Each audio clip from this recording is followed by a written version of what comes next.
IAS అధికారిని అమ్రపాలి తన సర్వీస్ను ఆంధ్రప్రదేశ్ నుంచి తెలంగాణకు మార్చుకోవాలనుకున్నారని, అయితే ఆ విషయంలో హైకోర్టు అమ్రపాలికి షాక్ ఇచ్చిందన్నట్లుగా కొన్ని వార్తలు వస్తున్న క్రమంలో దీని మీద మనం పూర్తి స్థాయిలో విశ్లేషణ చేసుకుందాం. ప్రస్తుతం మనతో పట్టున్నారు ప్రముఖ రాజకీయ విశ్లేషకులు, ప్రముఖ సీనియర్ జర్నలిస్ట్ సిఎస్ రావు గారు. వారితో మాట్లాడదాం. సార్ నమస్తే. సార్ నమస్తే. ఐఏఎస్ అధికారిని అమ్రపాలి తన సర్వీస్ను ఆంధ్రప్రదేశ్ నుంచి తెలంగాణకి మార్చుకోవాలనుకుంటున్నటువంటి క్రమంలో హైకోర్టు ఆవిడకి షాక్ ఇచ్చిందన్నటువంటి వార్తలు వస్తూ ఉన్నాయి. దీని మీద మీ విశ్లేషణ ఏంటి సార్? ఇప్పుడు ఆవిడ అలుపెరగినటువంటి పోరాటం చేస్తున్నారు. ఎందుకంటే ఆంధ్రప్రదేశ్ నుంచి తెలంగాణకి రావాలి, అది ఆవిడ టార్గెట్. ఐఏఎస్లు జనరల్గా సివిల్ సర్వెంట్లు అనే వాళ్ళు దేశం మొత్తం వాళ్ళు, ఇండియన్ అడ్మినిస్ట్రేషన్ సర్వీస్ ఐఏఎస్ అంటే దేశం మొత్తంలో ఏ రాష్ట్రానికి వేసినా ఆ రాష్ట్రంలో పనిచేయాలి.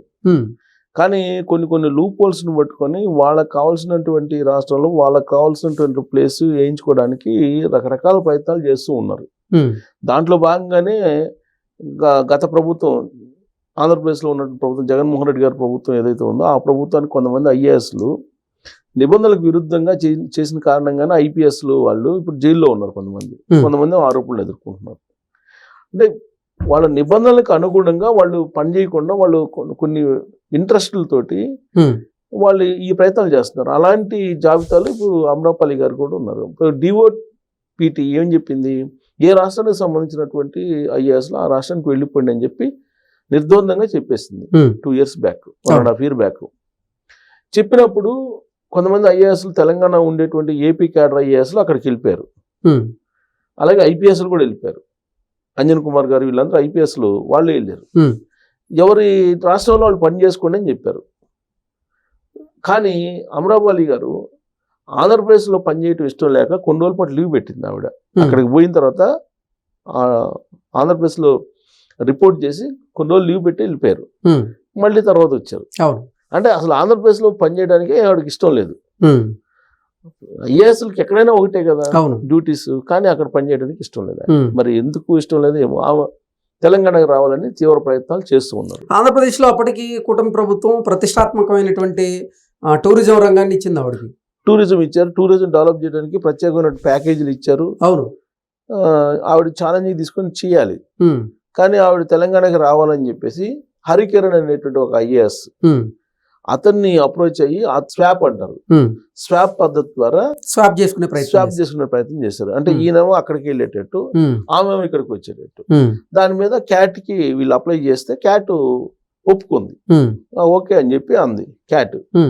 కానీ అక్కడి నుంచి రిలీవ్ కాల ఆమె, ఎందుకంటే మరి రిలీవ్ కాల. ఈలోపు డిఓపిటి ఏం చేసిందంటే దీని మీద cat DoPT versus Amrapali case నడిచింది. క్యాట్లో గెలిచింది ఇవిడ.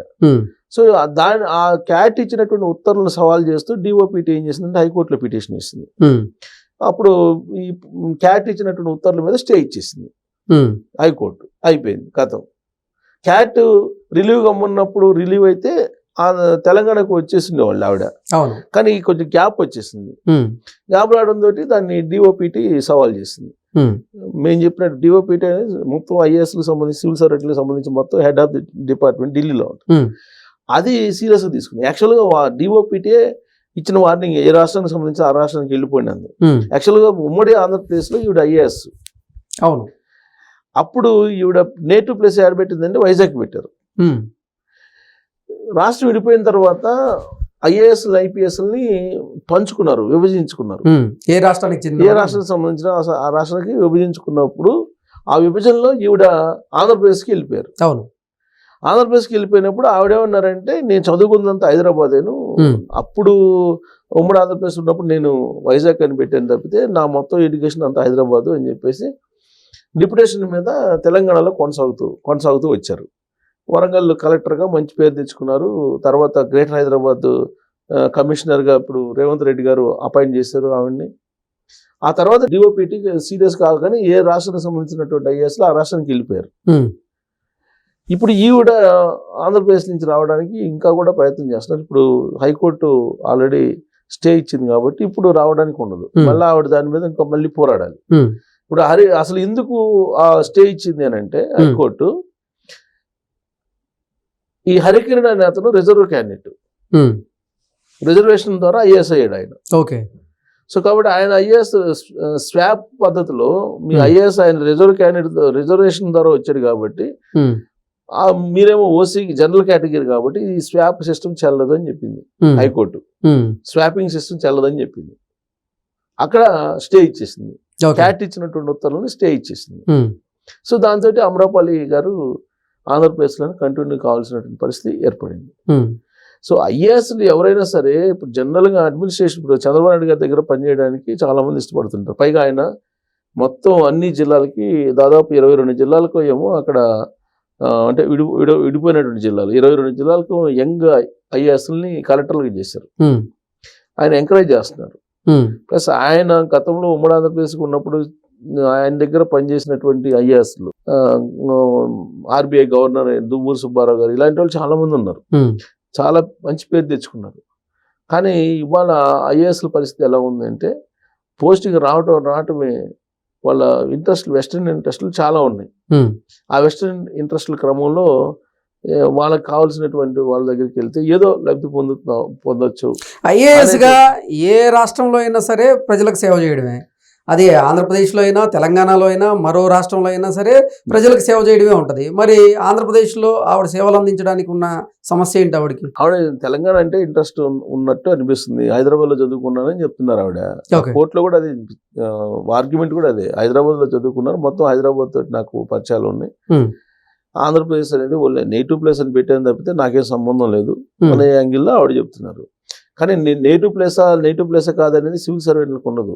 సివిల్ సర్వెంట్ అంటే ఇండియన్ గవర్నమెంట్ కి, వాళ్ళు ఇండియన్ గవర్నమెంట్ కి సంబంధించినటువంటి వాళ్ళు ఇండియా వైడ్ ఏ రాష్ట్రంలో వెళ్ళినా కానీ వీళ్ళకు ఉండేటువంటి ప్రోటోకాల్ వీళ్ళకు ఉంటుంది, వీళ్ళకు ఉండేటువంటి సెక్యూరిటీ వీళ్ళకు ఉంటుంది, వీళ్ళకు ఉండేటువంటి ఉద్యోగ భద్రత వీళ్ళకు ఉంటుంది, వాళ్ళకు ఉండే కారు ఉంటుంది, వాళ్ళకు ఉండే బంటరోత్ ఉంటారు, ఎవ్రీథింగ్ ఉంటుంది.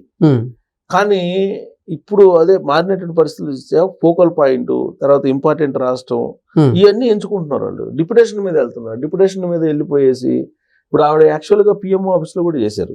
ఇప్పుడు ఇక్కడ హైదరాబాద్లో ఆవిడ వరంగల్ కలెక్టర్ చేశారు. ఆ తర్వాత ఆవిడ పిఎం ఆఫీస్కి వెళ్ళారు. పిఎం ఆఫీస్లో కూడా పనిచేశారు. అక్కడ కూడా మంచి పేరు తెచ్చుకున్నారు. అక్కడి నుంచి రేవంత్ రెడ్డి గారు ముఖ్యమంత్రి కాగానే ఇక్కడికి వచ్చేసారు.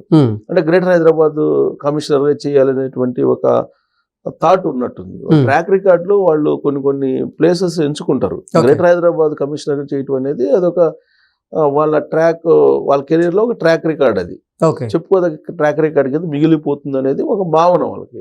బహుశా అందుకే ఆవిడ ఢిల్లీ నుంచి ఇక్కడ జిహెచ్ఎంసీ కమిషనర్ గా చేయాలనుకుంటున్నారు. జిహెచ్ఎంసీ కమిషనర్ గా చేయాలనుకుంటున్నారు.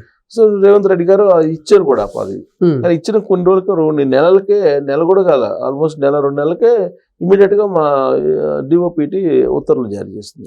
అక్కడికి వెళ్ళారు. అక్కడ టూరిజం ప్రాజెక్ట్ అప్పు చెప్పారు. అక్కడ టూరిజం అద్భుతం ఆంధ్రప్రదేశ్ లో, ఎందుకంటే సీ కోస్ట్ ఉంది మొత్తం. అవును, ఇప్పుడు ఆంధ్రప్రదేశ్ ప్రభుత్వం కూడా ఎంతో ప్రతిష్టాత్మకంగా తీసుకుంది టూరిజం డెవలప్ చేయాలి, దానికి ప్రత్యేక కేటాయింపులు కూడా చేశారు. ఆవిడ దాన్ని డెవలప్ చేసి చూపిస్తే ఓకే, కానీ ఆవిడ అక్కడ అన్ఇంట్రెస్ట్ గా ఉన్నారు. మరి దానికి కారణం ఏంటంటే అక్కడ అడ్మినిస్ట్రేషన్ లో ఆవిడ ఏమలేకపోయి ఉండొచ్చు, ఏదో రకరకాల కారణాలు ఉంటాయి. మొత్తం మీద అయితే ఆవిడ చేసినటువంటి ప్రయత్నాలు అయితే ముందుకు పోయే పరిస్థితి లేదు. ఆవిడ ఆశల మీద హైకోర్టు నీళ్ళు జల్లిందని చెప్పచ్చు. Okay sir, thank you so much.